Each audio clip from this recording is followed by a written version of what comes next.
ngunit siya nga ba ay pumanaw na? Bukas at huminga lamang ang lahat at naghihintay lamang siya bumalik at pag-imagsig. Isang araw ng Disyembre, may isang panto na lalakbay sa Irpas at sumula-mula. Ito ay ang Batya-Batya, isang kabayan na nalito sa dagat. Kapitan! Bakit ba napakapagpagal na barko ito? Sapagkat maputik at mababaw ang tubig sa ilog. Humukay na pala sa Maynila at tabunan ang ilong Pasig. Napakamahal yan at maraming mga petrol. Pwede nila ang mga bilanggo kapag hukayin natin.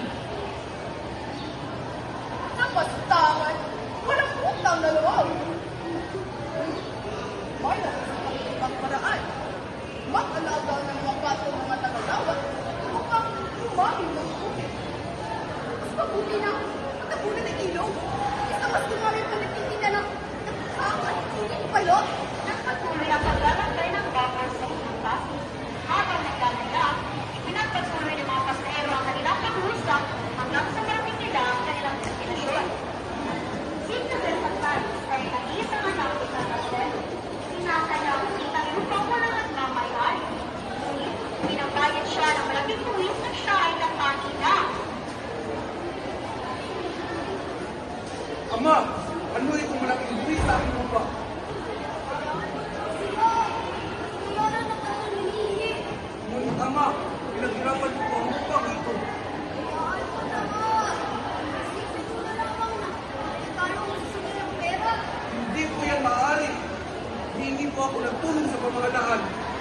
Lalo ka sa puso. Hindi ako nagkakailan sa'yo. Ama, ang anak ko ng tao ay bumabalik sa kanilang pinagagalingan. Lumapit na sa kanilang ng pamahalaan. Ngunit, pinaglaruan lamang ang kawalan niya ng pagkakalaman. Isang araw, siya ay inakit. Ngunit, wala silang sapat na pera sa tubos. Kaya naisipan ni Huli na magkailan na lamang. Mula sa araw na iyon, nagsimula ang pagkukusa ni Isabel Pagtalis. Ang kawalan sa tulungang siya may naranasan, nagiging sarang ng tuloy ng pagkakasok sa buhay ng magkakagalan. May hatuling maging, kung magkasigasilo sa itingan na nalilita ng buka. Nagkakalis na, may nakakuhasan sa nalilita na marami na nakakagay. Nakilala ng Sigasilyo. Siya ay pumasok sa pinagtatapuan masa na nasipan. Ano, may tulong ba ako?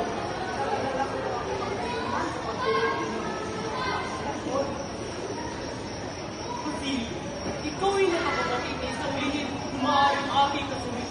Nilagalag ko ang tabipon upang may subuang aking layo. Ako'y nagbalik upang magmagsik kahit dumanak ang maraming ito. Ngunit kayo mga kabataan, ano ang inyong may papala sa hinihingi ninyo ang akademya ng Wigang Kastila? Ito ang magiging dahilan kung tayo na pala sa pangalakaan at paglalapit tapit ng mga puno. Isang pagkakamali. Papatayin ninyo ang bigang katutubok. Kayo lalo na hindi matatintindihan. Salit ay tulungan mo ako sa simplado. Iyan ang dahilan kung bakit ka pa ay nais pang mabuhay. Dino, napakalaking karangalan ang pagkakamalan ng mga bala. Ngunit, hindi ko nagagawa ang inyong kagitan. Kahit sa alaala ninyo na kapatid, ano ang ginawa niyo? Sapat na ba ang taon-taon na pumarito at magbuhay sa ilabaw ng hilingan? Ano ang gusto niyo gawin ko? Lahat ng inyong sa lupa ay hindi nakapagpabalik. Kahit ang buong banal ng aking ina at hindi ng aking kapatid. Kaya ano ang manihita ko sa inyong liganti? Si Castillo ay parang na. Kaya sinabi na lamang si Simon na hindi tayo pinapagawan kay Castillo ang pagsisigla ng sarili. Nahirapan siya na nag-isip sa may kayat na ba ito. At sa pagdirig iyon, napansan si Castillo ang hingin ni Simon. Sa lihim na magpapabagon, takbo na kanila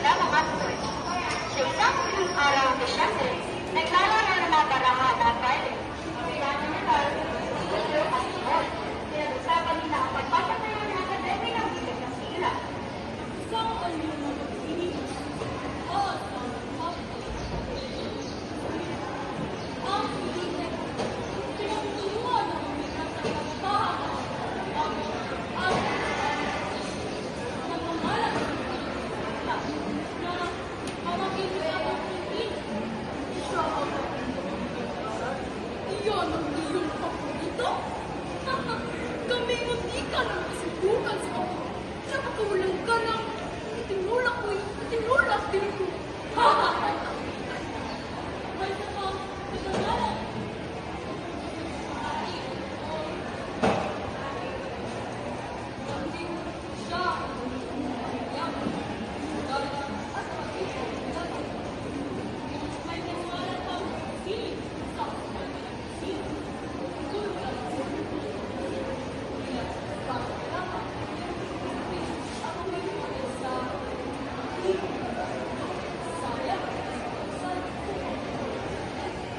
Nais na magkakagawa niya hindi ng kahilingan ng estudyante.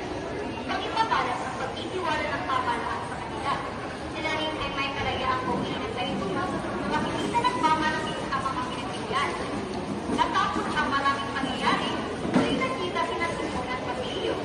Nais si Simon ay kaya nilang binatang sumama sa kanyang balak sa pag-iisip laban sa pamahalaan at sa mga magpapapuso.